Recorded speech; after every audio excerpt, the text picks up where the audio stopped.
move on and get you a special interaction with the Deloitte. And we have Viral Thakker, partner and sustainability leader at Deloitte, which has in fact come out with a survey on ESG. They've spoken to some of their clients and have observed what are the factors, how are the adoption of ESG practices in line with best practices globally happening in India. What are the factors on which it will depend upon, and why exactly is it so important for corporate India? Thank you very much for joining us, Viral. You have conducted a ESG preparedness survey. Talk to us about the key highlights of that. Good afternoon, and thank you for having me here on the show today. The survey that we conducted was literally the first of its kind in the Indian market. And the survey was conducted on the back of the BRSR reporting season that just ended for the top 1,000 companies, and really sought to gauge the level of preparedness that Indian companies felt with respect to ESG.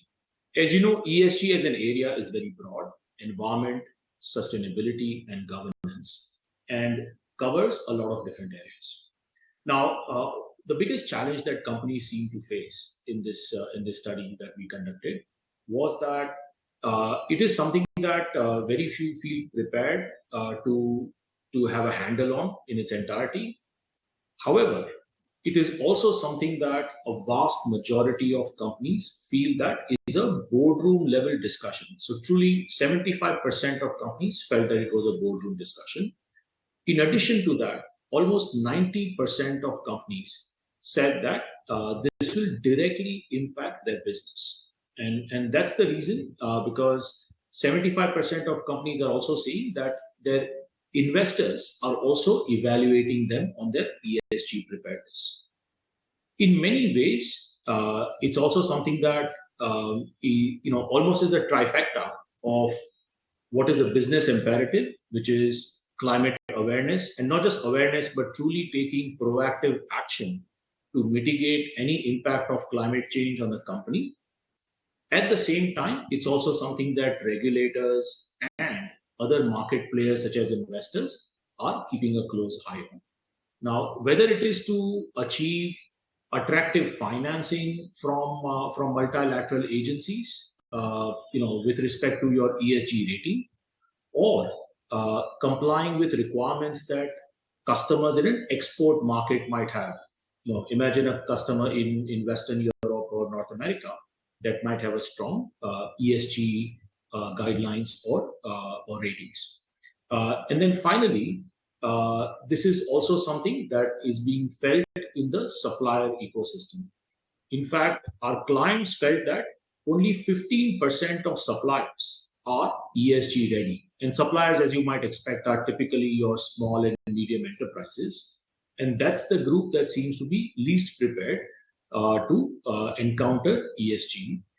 In some ways, it's the larger companies that are setting the ecosystem, and then hopefully it makes it easier for suppliers to take advantage of and become more ESG ready. Okay, so that's the take coming in with respect to the key findings. But, Viral, I wanted your take regarding where are we in the cycle? Because over the last couple of years on account of COVID, ESG had taken a bit of a back foot as well. Do you think that the focus is back again with respect to how ESG is panning out? And in terms of the key challenges that you have come across in your interactions with the corporates, what are the key challenges that they talk about? Great question. The way we see it is, you are absolutely right. ESG did take a bit of a backseat.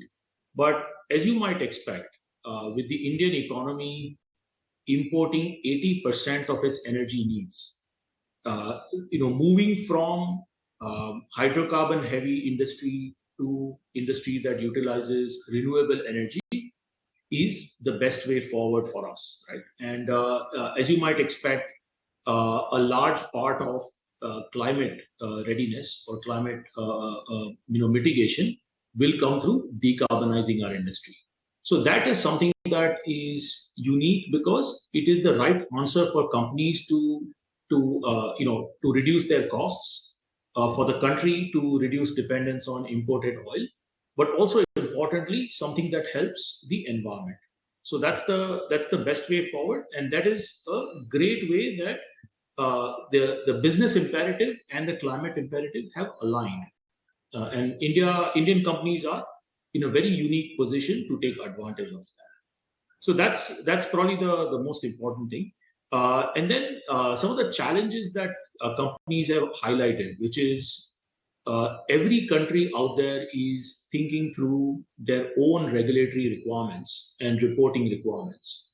And for an Indian multinational that operates in many countries, this might be a very heavy burden to take on. So that's probably the biggest challenge, where companies are facing multiple potentially overlapping regulatory requirements in different jurisdictions worldwide. Oh, well, yes, it does sound like a practical problem that companies will face. But Viral, on that note, we'll let you go a bit short in time today, but otherwise, we would have loved to chat more about the topic as well. But shifting focus to what's happening in the auto sector.